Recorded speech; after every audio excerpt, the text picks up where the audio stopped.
On in the book of Joshua again. Joshua, remember, is giving portions of the land.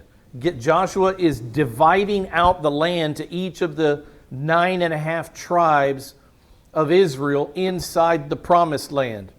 Remember, 2.5, I say 9.5 tribes. We know there are 12 total. There are 12 tribes of Israel. But 2.5 of the tribes were given their inheritance on the east side of the Jordan by Moses. Those were Gad and Reuben and half of the tribe of Manasseh. So there are 9.5 tribes that remain that cross the river Jordan with Joshua that expect Yahweh to give them a portion in the promised land. And so that's what's happening in this section of the book of Joshua. 9.5 tribes will be given their land, their tribal inheritance on the west side of the Jordan River inside.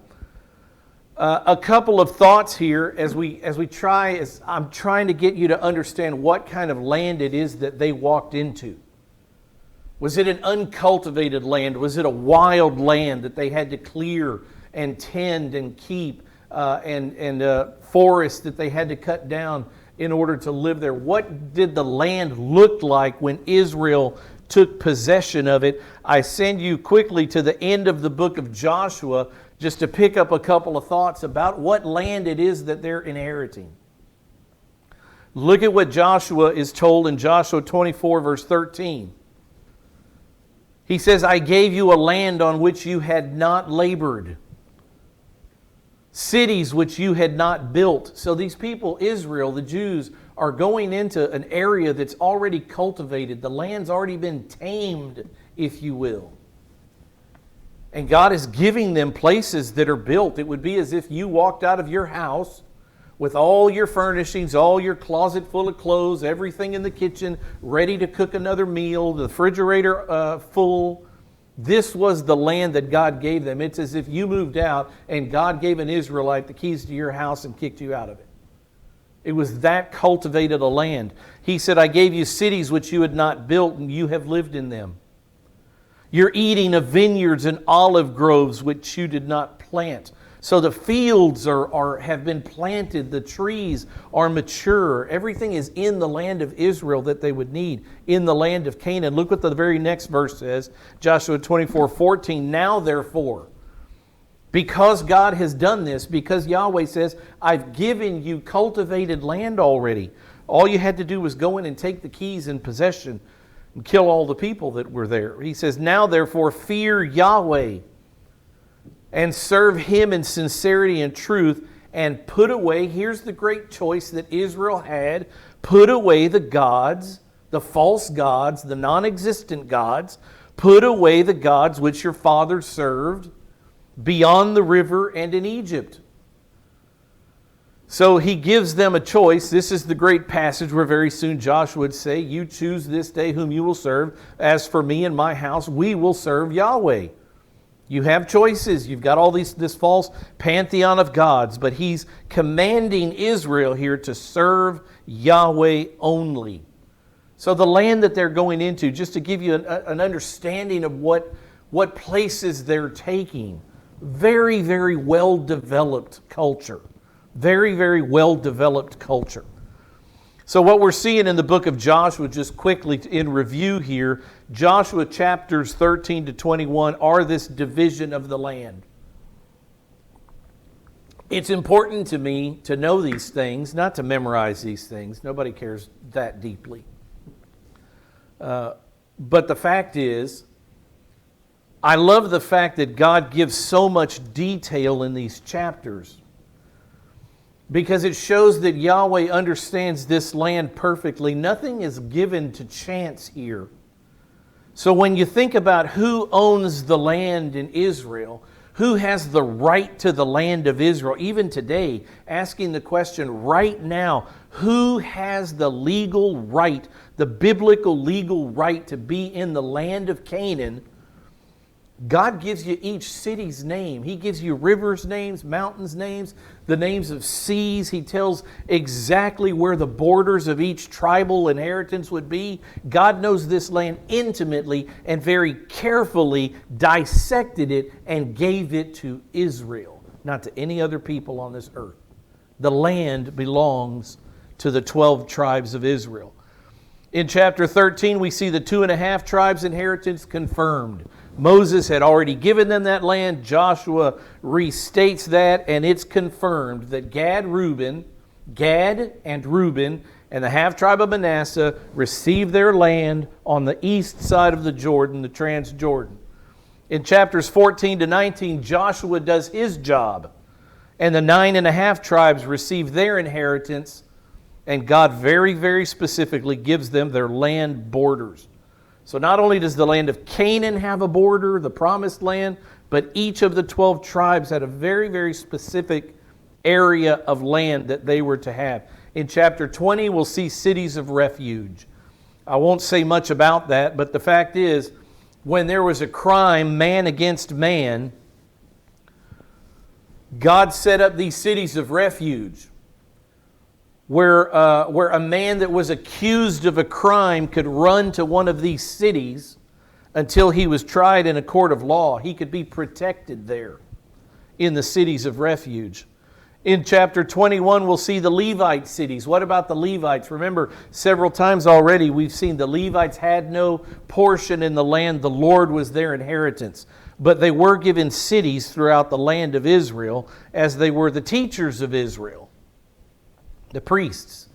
So they lived in all the in many of the cities in all of the 12 tribes of Israel. The Levites were scattered throughout Israel, so that they could be the spiritual leaders in each of the areas that God would send the tribes. In Joshua chapter 22 to 24, we'll see the conclusion, the very last days of Joshua.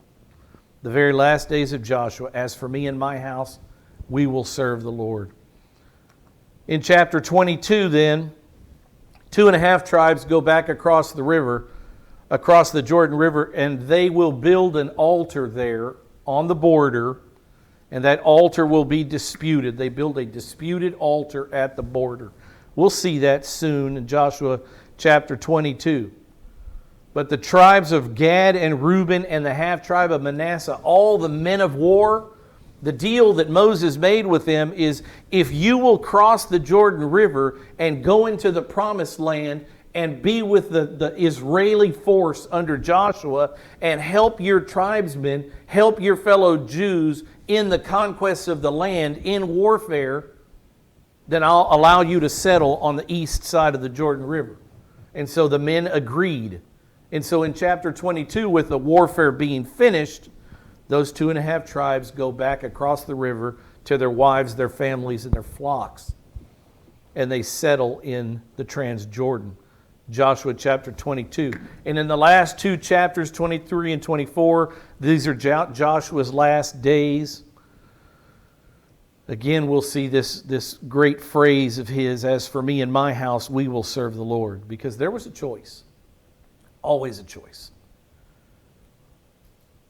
Joshua chapter 16, then open with me to Joshua chapter 16. Oh, you know what? I wanted to read something. One more thing. Look at Numbers chapter 26.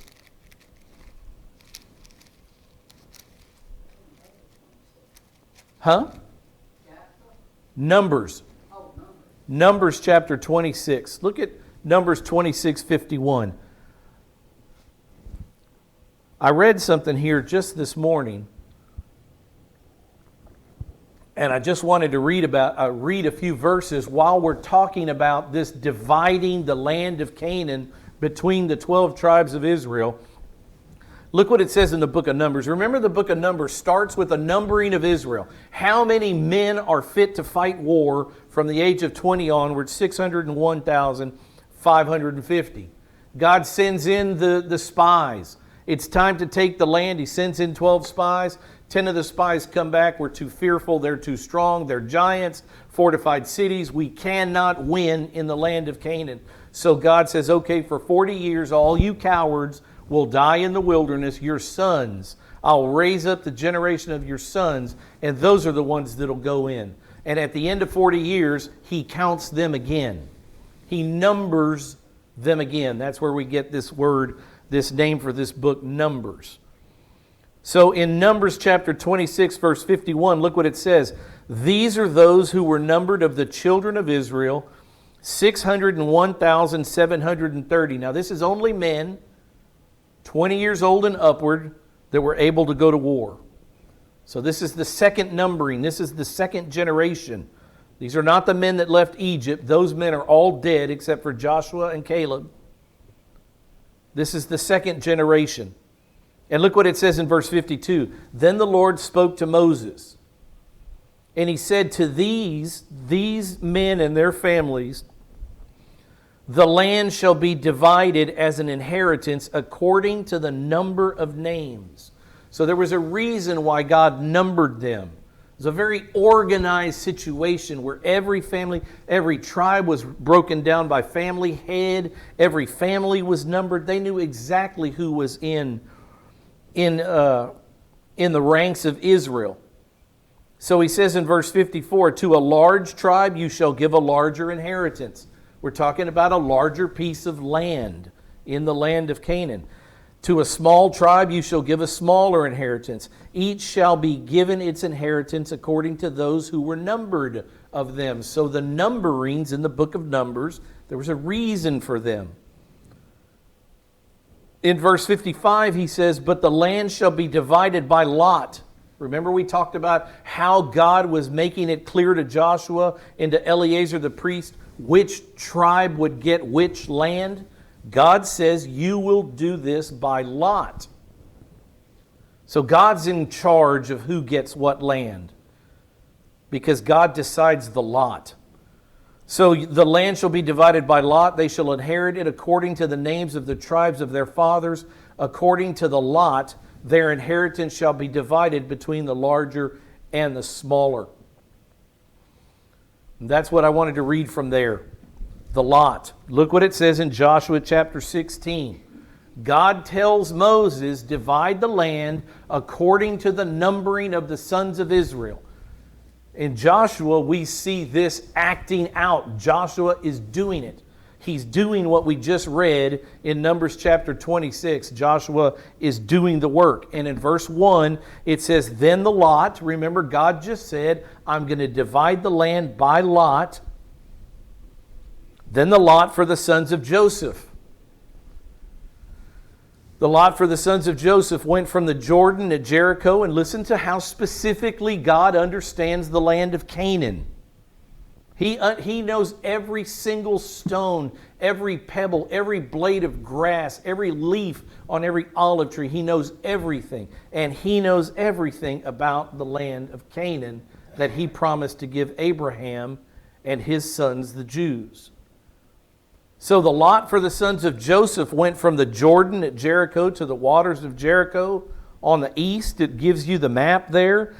Going up from Jericho through the hill country of Bethel. It went from Bethel to Luz, continued to the border of the Arkites at Atroth. Now, I tell you, it's not my intention to know exactly where all of these places are. People have been doing this for 1,000 years. We're talking about the sons of Joseph.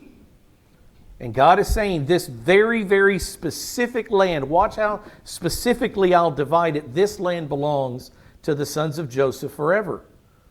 Verse 3, it went down westward to the territory of the Japhthites, as far as the territory of lower Beth Horon, even to Gezer, and it ended at the sea. See, God knows the map intimately. This land belongs to Israel. It's Jewish land. It was promised to Israel. It's still Jewish land. But I want to look at what it says in verse 4. To the sons of Joseph, Manasseh and Ephraim, they received their inheritance. I wanted to go over this just one more time very quickly. This is the land we're talking about. Ephraim and Manasseh are the sons of Joseph. Here's Ephraim. Here's Manasseh. Remember, here's the Jordan River. Half of the tribe of Manasseh, Moses settled on the east side of the river. And now Joshua is giving the other half of the tribe their land. That's what's being talked about here. But I want you to remember, before we push forward, why Joseph's name, who was probably the most famous of Jacob's sons, why Joseph's name doesn't appear on the map here that separates all the 12 tribes of Israel. If you counted them, they're all there, Asher, Naphtali, Zebulun, Issachar, Manasseh, Gad, Ephraim, Dan, Benjamin, Reuben, Judah, Simeon. There's 12 of them, but there's a name that's missing. There are two names that are missing. We've talked about it. One is Levi, the third son of Jacob. Levi doesn't have a name here because he didn't get a piece of land. Levi inherited the temple, the tabernacle, the service of the worship of God. God was their inheritance, and Levi, the tribe of Levi, would be spread throughout all of the land of Canaan. They would be given cities. So Levi's name is not listed here. But the other name that's not listed is Joseph. Joseph of the multicolored coat. Joseph, who was sold by his brothers, Manasseh and Asher and Naphtali and Zebulun and Issachar and Judah. Joseph, who was sold by all those men into slavery. The great Joseph, who became second in command in Egypt. Joseph, who saved the 12 tribes of Israel because God gave him the interpretation of Pharaoh's dream that there would be a famine for 7 years. The great one, Joseph. Why is his name not on the board? And the fact is, as we've talked about a long time ago, Joseph received the double portion blessing from his father. To Joseph went the double portion, and to Judah went the right to rule. Where did they take it from? Who was it in the family that should have had the right to rule as the firstborn son and should have had the double portion blessing that the firstborn son got? Who was Jacob's firstborn son?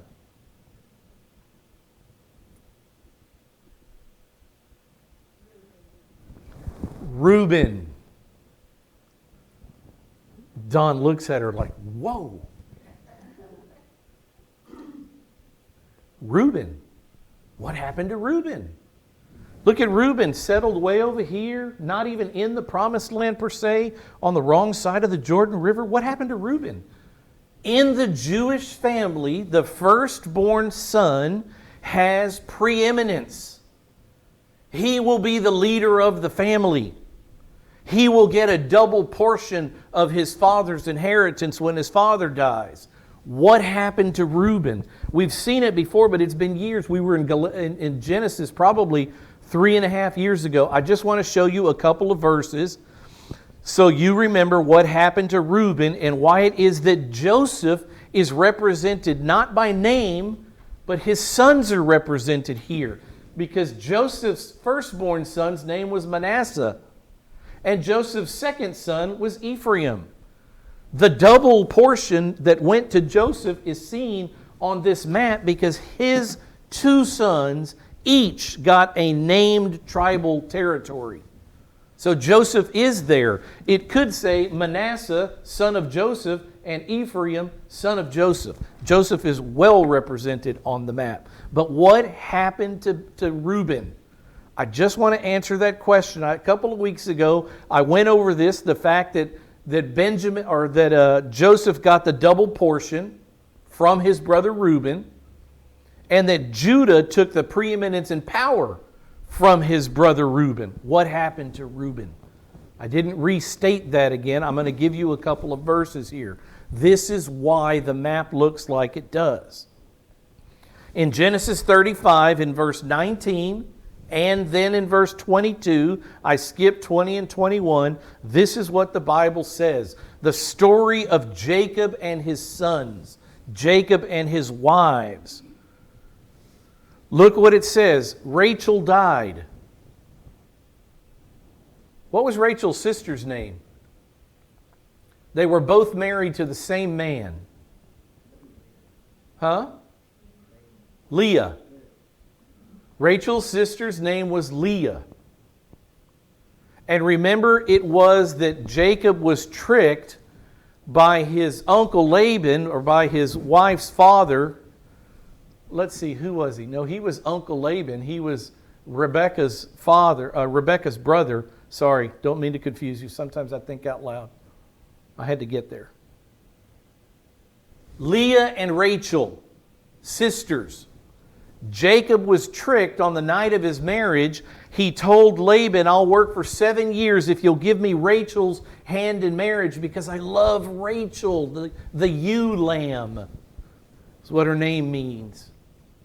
And so he worked for 7 years, and then he gets ready to have Rachel, and his father-in-law Laban tricked him and brought Leah forth. And so he accidentally, if you will, without him knowing it, he went into Leah that night, not to Rachel.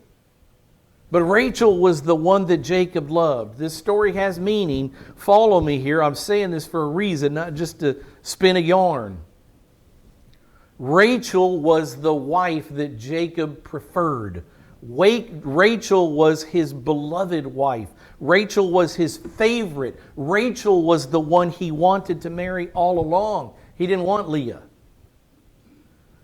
But when Jacob married Leah, he not only got Leah, but he also got Leah's maid, and her name was Zilpah. Zilpah. Well, after that night, Jacob realizes what has happened. He goes to Laban and he says, you tricked me. And Laban says, well, everybody knows that the firstborn daughter is the one that gets married first. Certainly Rachel, the younger daughter, couldn't have gotten married first. It was no trick, Jacob. Everybody knows this as he pats him on the back, right? So Jacob says, I'll work for another 7 years. I want Rachel. And so a week goes by. Rachel is given to Jacob. Jacob marries Rachel also. And then 7 years of work go by. And then they start having children. And Leah has children first. Leah has 4 kids. Reuben, Simeon, Levi, and Judah. And then she stops bearing children. And then they start giving their wives. And Zilpah has a couple of children. And then Rachel gets jealous, so she gives her maid, Bilhah, whose name you see on the board here. Rachel gives her maid to Jacob, and Jacob has children by Bilhah. And then God remembers Rachel, and she has 2 kids, and their names are Joseph and Benjamin. And this is what happened at the end of that story. Rachel died. She was buried on the way to Ephrat, that is Bethlehem. You want to know where Rachel's tomb is? The Bible tells you. The beloved wife of Jacob is buried in Bethlehem. And it came about, now I jump to verse 22, Rachel is dead. The favorite wife of Jacob is dead. He was having children by 4 women, Rachel, Leah, Zilpah, and Bilhah. All 4 of those women gave birth to the 12 tribes, the 12 sons of Jacob. It came about while Israel, that is Jacob, whose name had been changed, it came about while Israel was dwelling in that land that Reuben, the question is, why does Reuben not have the preeminence? He's the firstborn son. This answers the question. Reuben went in and he lay with Bilhah, his father. That means he had sex with her. He went in and he lay with Bilhah, his father's concubine, and Jacob, Israel, his father, heard about it. So what's going on here? You say, okay, so Reuben went in and he lay with this woman, and that's bad, incestuous, but there was more to it than that. Here's what went on and what we talked about when we covered Genesis chapter 35. Who's Jacob? Just a couple simple questions. Who's Jacob's favorite wife? Rachel. She's still living or is she dead? She's dead now. There's got to be a new favorite wife. Somebody has to step up in the family and become the new favorite wife, the chief wife, the head of the household. And what Reuben did, Bilhah here was Rachel's maid. Who's Reuben's mother? Leah, the unwanted sister. What Reuben does here is he goes in and he lays with Rachel's maid Bilhah so that Jacob can't lift up Bilhah to be the chief wife. He has defiled Bilhah. He's disqualified her from being the chief wife in the house now. So his mother, Reuben's mother, Leah, can finally have the preeminence in Jacob's household as his first wife. It's a political move. It's a power move. And Reuben was punished before of it. This incestuous act here of sleeping with his father's concubine would defile her, Bilhah, and make Reuben's mother, Leah, the chief wife in Jacob's home. It was a political move. He took one for the team. He did it for his mother. It was a bad choice. It had terrible consequences, terrible penalty. Look what it says in the rest of the book of Genesis. Now, in Genesis chapter 49 that I'm about to show you, Jacob, Reuben's father, is on his deathbed. And he gathers his 12 sons to him. And he prophesies about each of the 12 sons and how successful they will be or unsuccessful they will be. And look what it says here. Israel, or Jacob, heard that Reuben had gone in and lay with Bilhah. So Jacob, or Israel, goes throughout his life. A few years go by, and this is what he says about his son Reuben. Genesis 49, verse 3 and 4. All 12 sons, imagine the room.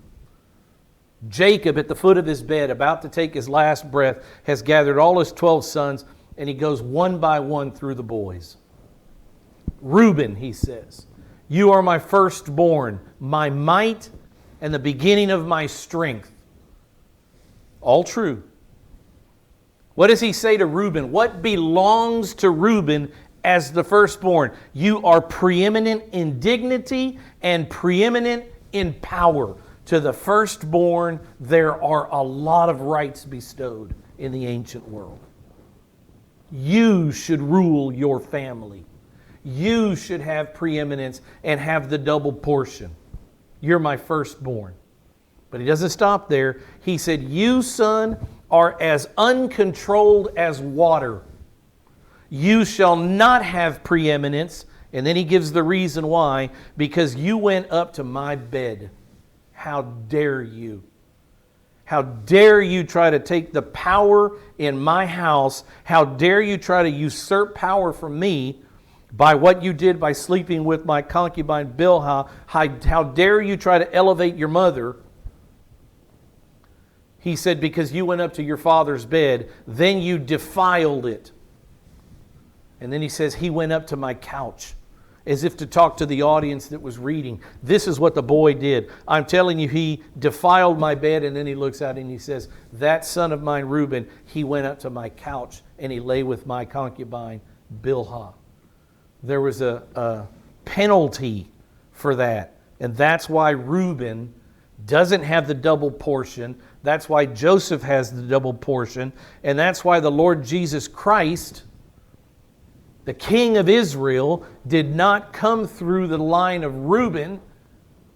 He came through the line of Judah, because Judah would be given the preeminence in power. You can read that in the very same chapter in Genesis 49:10. When Jacob gets to Judah, he says, to you belong the scepter. To your people the scepter shall not depart. The ruler's staff, the king's staff, belongs to the tribe of Judah. And what is Jesus called? What is Jesus called in Revelation when he comes back? Not the Lamb of God, not anymore. He was that 2,000 years ago. We'll remember that in the next hour by taking the Lord's table. He was called the Lamb of God the first time he comes. The second time he comes, he's called the Lion of the tribe of Judah. Why Judah? Because Reuben blew it. And Reuben lost his preeminence and power. And God chose Judah, the tribe of Judah, the fourthborn, instead. Haven't done that in a long time. I hope, since we've gone over so much more of the Old Testament Israeli story, that makes more sense to you now than it may have when we were in Genesis chapter 49. Again, in 1 Chronicles chapter 5. Chronicles, the last of the Old Testament books in the Hebrew Bible. You say, Rick, what does that mean? Well, what's the last book in your Hebrew Bible? We call it the Old Testament. What's the last book in there? Right before Matthew, what's the book you read? Malachi. If you picked up a Hebrew Old Testament, and I mean a Jewish, if you found a Jew on the street and you picked up his Torah, it would not end with Malachi, it would end with Chronicles. The Book of Chronicles, 1st and 2nd Chronicles, is a history book. It was written after Israel came back from the 70-year captivity, the exile in Babylon. It's the last of the Jewish writings. And what happens in the Book of Chronicles is that the story of Israel is told to encourage these Jews. You are the called, chosen nation of God. You've been scattered. The 10 tribes went out to Assyria. The southern tribes, Benjamin and Judah, went out to Babylon in 586. They've come back into the land. They need to know who they are. They've lost a lot of their identity. And so God brings up a chronicler. Maybe his name is Ezra. And he writes the history of Israel to let Israel back in the land to know you are the nation. You're the people of God. The promises that God made to Abraham, He'll never usurp. And he goes through the history of Israel and tells the story. And in 1 Chronicles chapter 5, it says, now the sons of Reuben, the firstborn. How does the historian see the tale of Reuben? How does God's chosen Israeli historian, the chronicler, how does he see this story about Reuben? He says, the sons of Reuben, the firstborn of Israel. So he's going through a genealogy of Reuben. I'm not interested in the names. I'm interested in what it says in the parentheses here. He says something. He makes a side note comment about Reuben. And he says, for he was the firstborn. But because he defiled his father's bed, his birthright was given to the sons of Joseph, the son of Israel. It says it right there. The birthright being the double portion. The eldest son gets a double portion of inheritance. Say your father dies, he's got $100,000. You've got, I was told I shouldn't do math in public. Instead of, if you've got a brother and a sister, your father dies, he's got $100,000. You say, well, I get 50 and you get 50. Your older brother says, no, that's not the way it's going to work. I get a double portion. So it's not divided in two, it's divided by 3. The older brother gets 2/3 and the younger brother only gets 1/3. See, that's what the double portion is about. The oldest son got double what was due to everybody else. And it says in 1 Chronicles chapter 1 that double portion belonged to Reuben. He was the firstborn son of Jacob. But when he went and did what he did with Bilhah, slept with his father's concubine in a power struggle when Rachel died, that birthright was stripped from Reuben and transferred to Joseph, the son of Israel, so that Reuben then, according to what it says here, is not enrolled in the genealogy according to the birthright. Joseph is. So when you go back to the map and you see Reuben with that little circle over on the wrong side of the Jordan River, you see the massive territory given to Manasseh, by far the biggest territory given to the sons because they were numerous. And then you see Ephraim underneath there, you realize Joseph is well represented on the map. So the 2 sons of Joseph are Ephraim and Manasseh. They were split. Not just one tribe. Joseph gets a double portion. He gets 2 tribes, 2 territories in Israel. Went a long way to tell that story. I hope it makes sense. It's important to me. The history of how Israel was formed and who will be in the land is something God wants you to know, or else that verse that's right there on the board wouldn't be in the Bible. Does God want you to know this? Evidently, because He wrote it in the book. Let's go back to where we were in Joshua chapter 16, in verse 5. So now we know why it says in verse 4, the sons of Joseph, Manasseh and Ephraim, received their inheritance.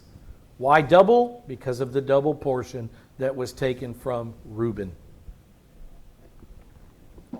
And he splits it here in verse 5. Now this was the territory of the sons of Ephraim. according to their families, the border of their inheritance eastward, and he starts naming places and cities and rivers and creeks. I'm simply not interested in that. What I'm interested in is the fact that Ephraim was given a territory. Skip down to verse 10 with me. Did Ephraim do what they were supposed to do? Remember what the charge to the sons of Israel was? Go into the land of Canaan, and to the Perizzite, the Hittite, the Girgashite, the Jebusite, the Hivite. There were 7 nations. They were to kill everything that breathed. Man, woman, child, animal, all of it. Purge the land of Canaan of its idolatry. And so what do we see in verse 10 concerning Ephraim and their border? They did not drive out the Canaanites. That's really all you have to read. Did they do what God commanded them to do? Yes or no? No. What did God say would happen? If you leave these pagan, idol, false God worshiping people in the land, are you going to bring them up to worship Yahweh, or are they going to drag you down to worship the false gods? Which is it? They're going to drag you down, Israel. A little leaven leavens the whole lump. One bad apple spoils the bunch. He told them to kill everything that was in the land, and they didn't do it. They did not drive out the Canaanites who lived in Gezer, so the Canaanites live in the midst of Ephraim to this day, and they became forced laborers. That is not what God told them to do. Look what it says in Joshua chapter 17. So one son of Ephraim, or one son of Joseph, Ephraim gets his inheritance. Now the other. Now this was the lot for the tribe of Manasseh. He was the firstborn of Joseph. To Machir, the firstborn of Manasseh, the father of Gilead, were allotted, and we start talking about cities and rivers and mountains and streams and seas, etc. Gilead, Bashan, because he was a man of war. So Manasseh is getting his very, very specific territory. Look what it says in verse 3. We have a throwback name here. I wonder how many of you remember it. Verse 3 says, however, Zelophehad. Remember Zelophehad? We talked about him and his daughters. It says, however, Zelophehad, who was of the tribe of Manasseh. Zelophehad, the son of Hepher, the son of Gilead, the son of Machir, the son of Manasseh. So he was in the tribe of Manasseh. He had no sons. He only had daughters. Now, if you go and read the genealogies, you'll never read a woman's name. It's all the men. Joseph is giving land to men, to the sons of Israel, etc. The fathers, the tribal leaders, the fathers, etc. It's all men, men, men, men, men. But there's this one group of 5 women, 5 sisters that stood up. And these are the daughters of this man, Zelophehad, the Manassite. Look what it says in Numbers 27 to jog your memories about who are these ladies. It says here he had only daughters, and it names them, the names of his daughters, Mahlah, Noah, Hoglah, Milcah, and Tirzah. He's got 5 girls, no boys.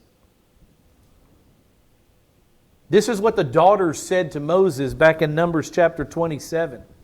They knew they didn't have any brothers, and they thought, hey, when the land gets divided up, our father won't be counted in a land portion. He won't inherit any land because he doesn't have a man to give the land to. And that's not fair.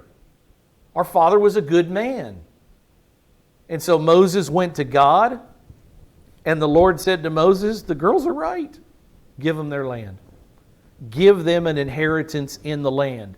And in Joshua chapter 17, we see what happened in Numbers 27 actually taking place in reality. This is what the girls said to Moses, the 5 sisters. Our father died in the wilderness because he was of that first generation that God said, every one of you will die out here except for Joshua and Caleb. Our father died in the wilderness, but they make an exception for their father. Our dad was a good man, but he was not among the company of those who gathered themselves together against Yahweh in the company of Korah. Remember, in very short amount of time, remember the sons of Korah. There were 250 people that the sons of Korah gathered together, and they went and they rebelled against Moses and Aaron. Why are you two the ones that have all the authority? We're all priests of God. God speaks through all of us. Why do you have the preeminence and the power? And the end of that story, God said, get away from them. Back away from Korah and his 250. I'm going to swallow them alive. Because God had called Moses to be the political leader in Israel and Aaron, the high priest, to be the spiritual leader. So God destroys Korah. Remember, it says the earth opened up its mouth and swallowed these people. Dathan and Abiram, the sons of Korah, etc. So they're making the argument. When Korah came to rebel against Moses, who in effect is rebelling against Yahweh, because Moses is Yahweh's man for the job. So if you rebel against Yahweh's man for the job, you're complaining to Yahweh, we don't like the leader you chose. That's what they did. They, the daughters, say, our dad didn't do that. Our dad was obedient to Moses. He trusted, he followed Moses. He died in his own sin, it says here. He died in his own sin. Yeah, he had problems. He was a sinner like the rest of us, but he wasn't one of these people that charged against Moses.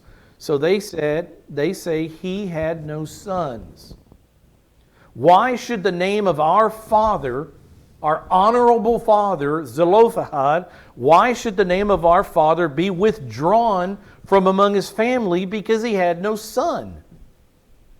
And they plead with Moses, and this is their pleading, give us a possession among our father's brothers. He's talking about his uncles here. Don't get mistaken by the words. So they say, we want a possession. The 5 girls. We want our father's name to live on, and it should live on through us. The rest of that story is Yahweh says, Moses, I agree with the ladies. Give them their land. So now you go back to Joshua 17, verse 4. It's these girls. They, the 5 daughters, they came near before Eleazar the priest, Aaron's son, Eleazar. And they came before Joshua the son of Nun and before the Israeli leaders, and this is what they said. The Lord commanded Moses to give us an inheritance among our brothers, our cousins. And so what was Joshua's response?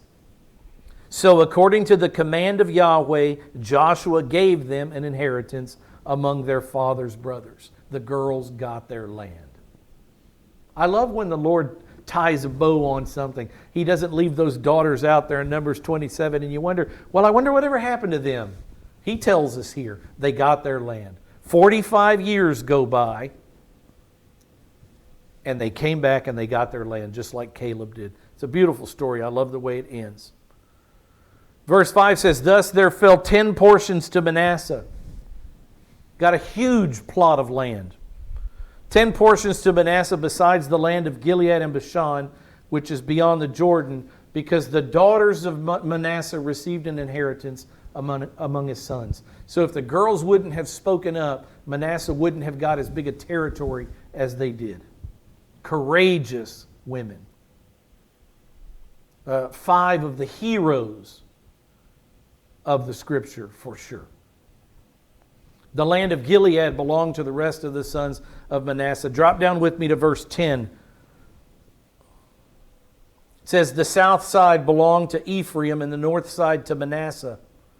The sea was their border. They reached to Asher, the tribe of Asher on the north, and to Issachar on the east. So it tells you what tribes were around these tribes of Joseph, Ephraim, and Manasseh. I want to read verse 11 just because it has some names you might be interested in. In Issachar and in Asher, Manasseh had Beit Shan. That should mean something to Amy.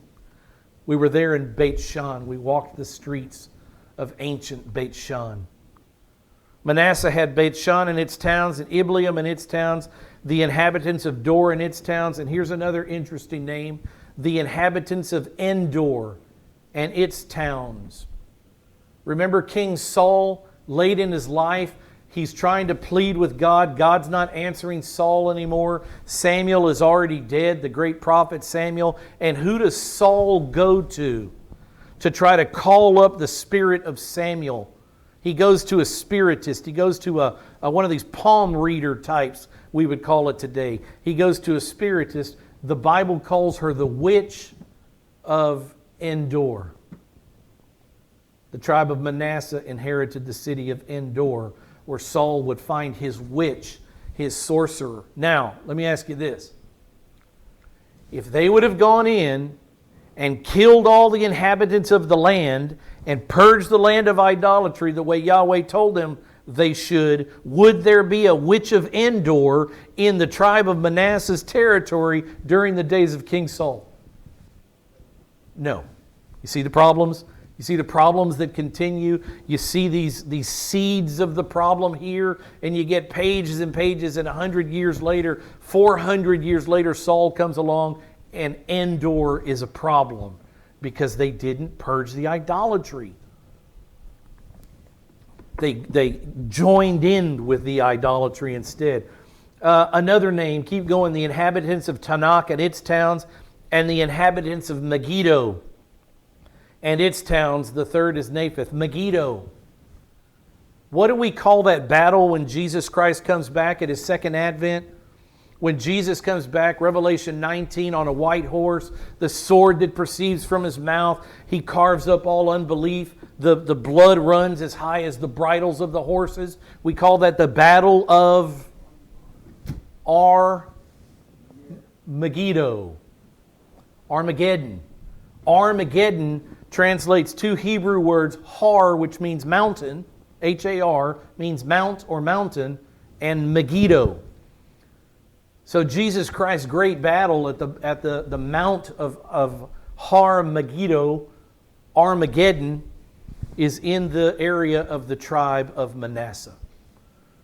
The Jezreel Valley, the plain of Isdraelon, where Jesus Christ will come back to fight this campaign. This particular battle of the campaign of Armageddon takes place in the land of Manasseh. I just like making those connections. Just me.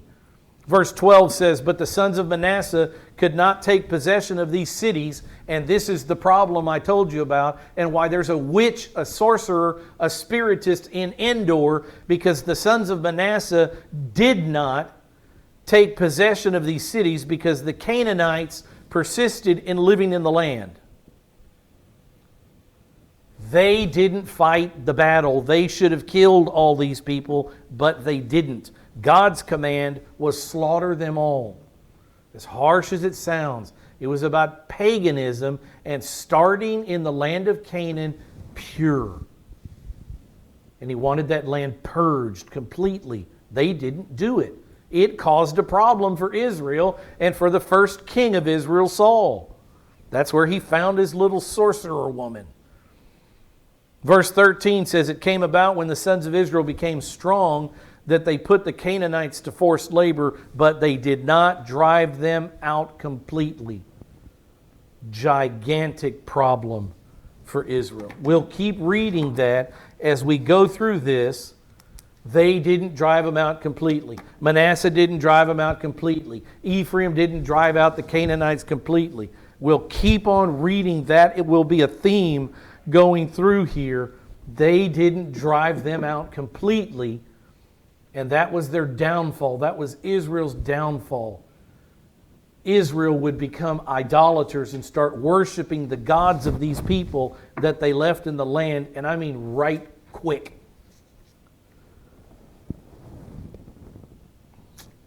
Israel. I didn't want to stop there, but that's where we're going to stop. So let's go to the Lord in a word of prayer to close our session. Heavenly Father,